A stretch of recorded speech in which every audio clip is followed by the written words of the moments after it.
evening, mga ka-estoy. Galing pa ako sa trabaho. Kararating ko lang talaga, mga ka-estoy, mga kababayan. Magandang gabi sa inyong lahat. Magandang gabi sa ating lahat. Sana ay nandito kayo tayo sa mabuting kalagayan. Iwas disgrasya. Dito sa amin ngayon, mga ka-estoy, umuulan kasi may bagyo, pero yung bagyo nakalabas na lang.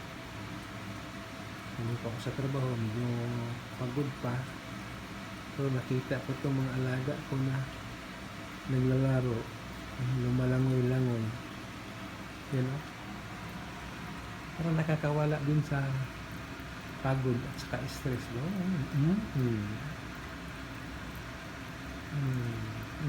Nakakaaliw. Nakakaaliw siya, mga ka-estoy, mga kababayan. Sa totoo lang,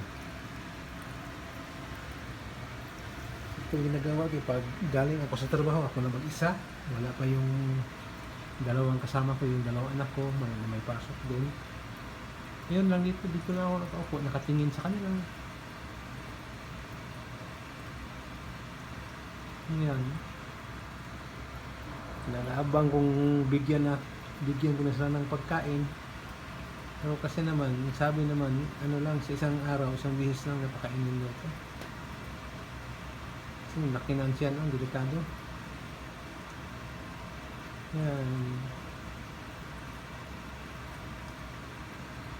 Nakawala minsan sa pagod, pero pag wala ng pagkain, kasi ang pagkain medyo may mahal din, nakaka-stress din.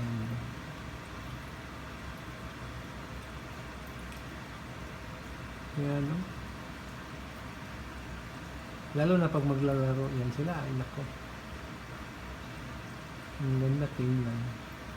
Ngayon medyo tahimik lang konti, langoy lang. Saka yung aquarium nila medyo malinis, okay lang.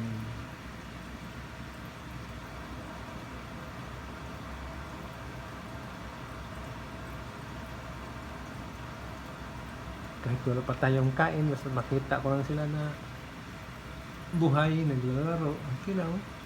Kasi ito guys, mga ka-estoy, mga mahigit 2 taon na ito sa akin.